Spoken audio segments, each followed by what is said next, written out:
Welcome to the Robert Hunt Financial Market Update. It's your host, Robert Hunt, where I look at the week's financial news that can be a bit confusing, misleading, and take you off course, and I hope to make it actionable, understandable, and clear. What a week. What a show. It's hot water season here in Dallas, Texas, as the temperatures have dropped below 70 degrees. So get those fleeces out, curl up to a hot water and lemon, and enjoy some financial truths. This week's show, UBS, the bank, is going to give us a jolt of optimism on investing that compares Clinton era like bustling of the 1990s with today. We see if we should take the bait. We then look at the demise of a beloved budgeting app, Mint. That's right, the budgeting app Mint went away. We look at why that was, how effective it was for the customer, and what alternatives could be best for you. We then dig into the Secure 2.0 Act. I'm sure all of you have already done this review for most of you. For those of you who didn't dig through that act Congress passed, we see a provision that could be of interest related to 529 plans and Roth IRAs.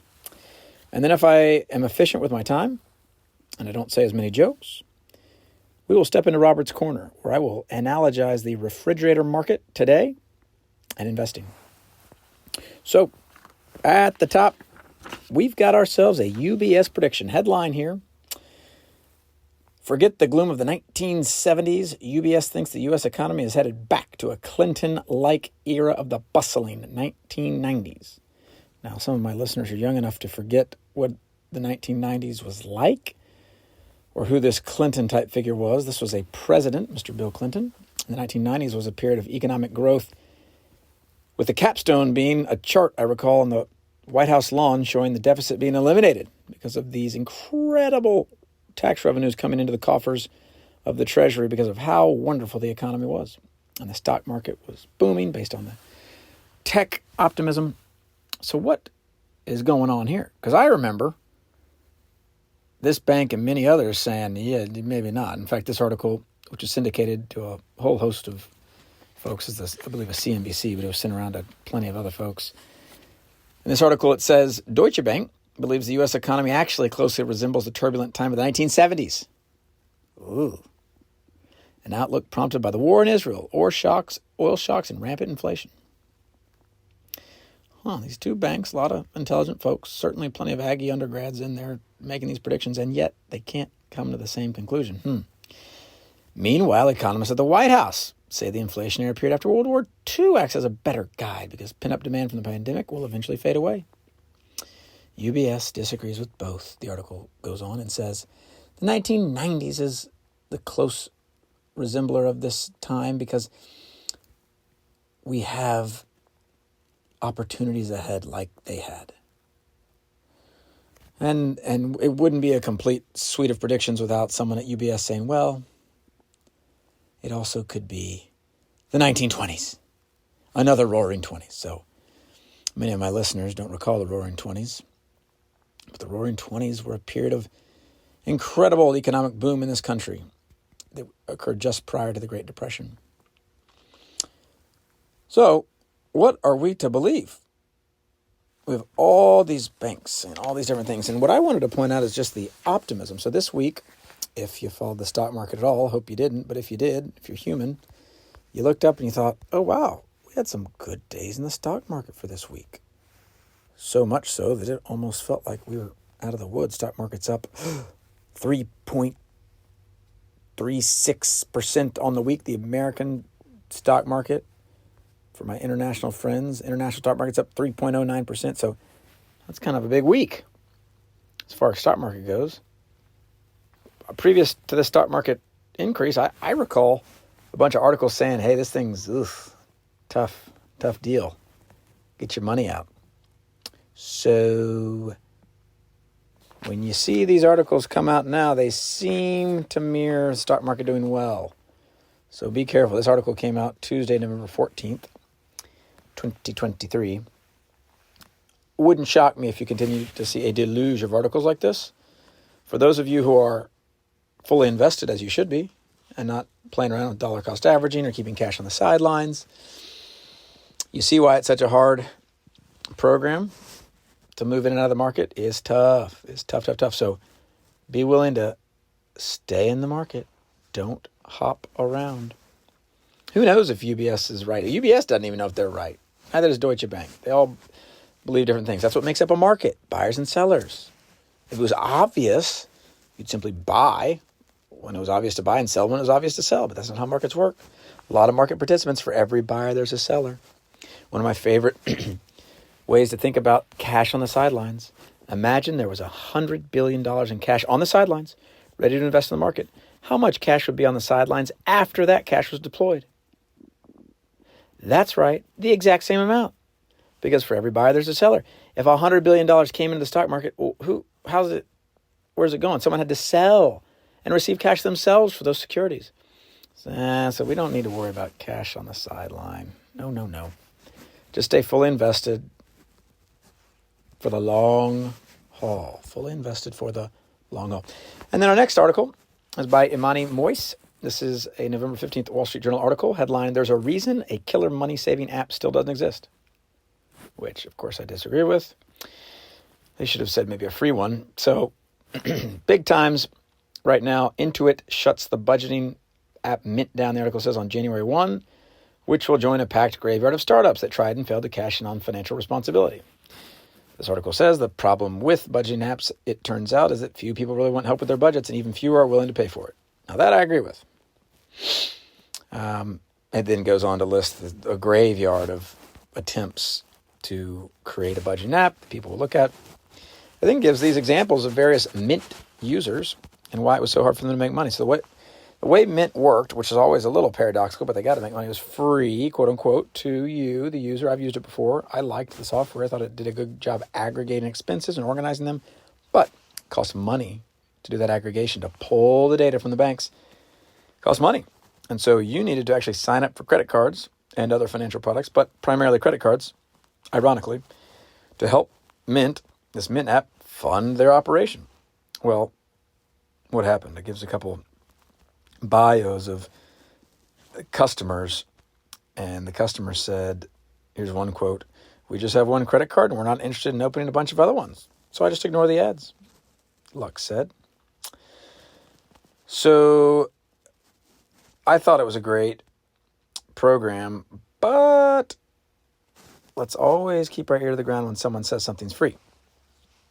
Always keep our ear to the ground. And because nothing is free, there's no free lunch, we knew that someone was having to pay for it. So in this instance, not enough clicks, not enough signups for credit cards, and therefore, shut it down. Now, what do I like? And it mentions the thing I like. It says YNAB was in here. Rocket Money and YNAB, two other popular budgeting apps, switched to these subscription models in 2016 and 2017. That's right. And they have newer companies in the space that I wasn't familiar with, so check them out. I probably will later. Monarch Money and Tiller. They charge subscription fees from the beginning. So when you pay for a service, you know who the customer is.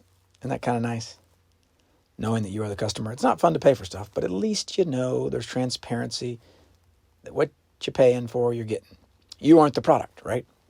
It's the way Google works, right? You don't pay for Google. You are the product. You are what Google sells to these companies. Your clicks, your eyeballs. So I recommend moving to something called YNAB. Acronym, you need a budget. It is what I use. It's what many clients of the Robert Hunt Financial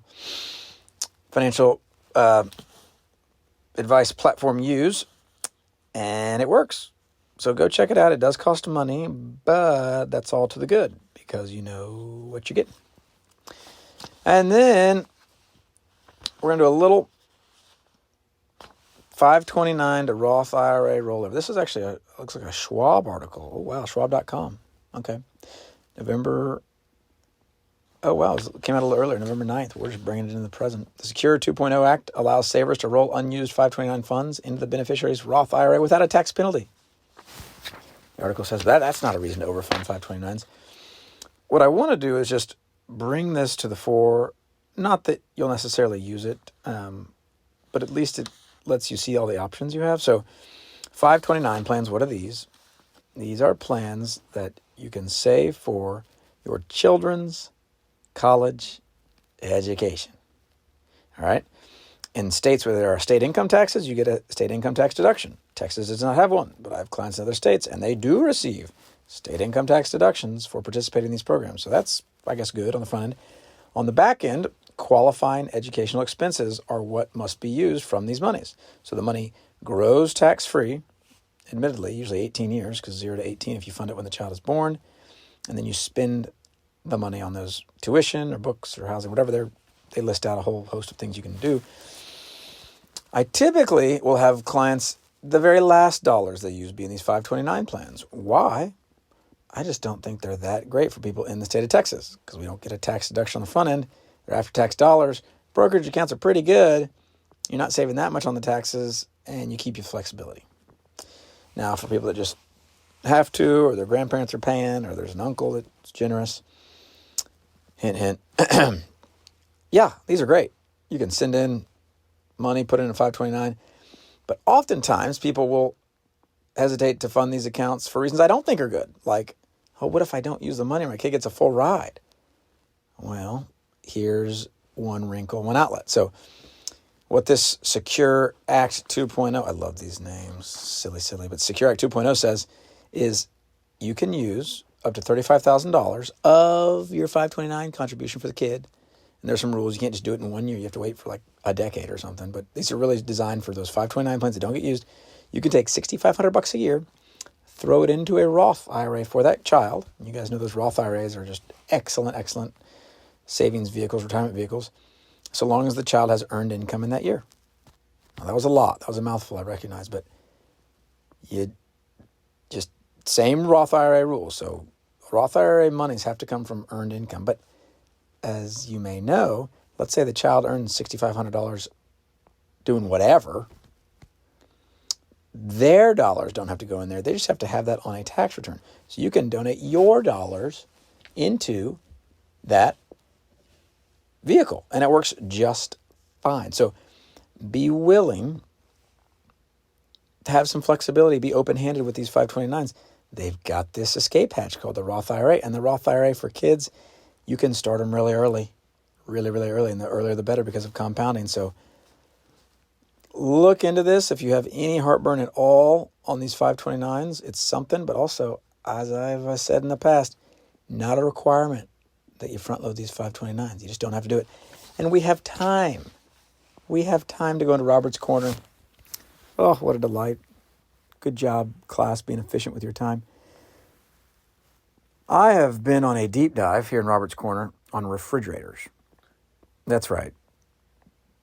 Here at the Robert Hunt Financial Market Update, we cut no corners and we spare no expense. Actually, we spare a couple expenses, but we cut no corners.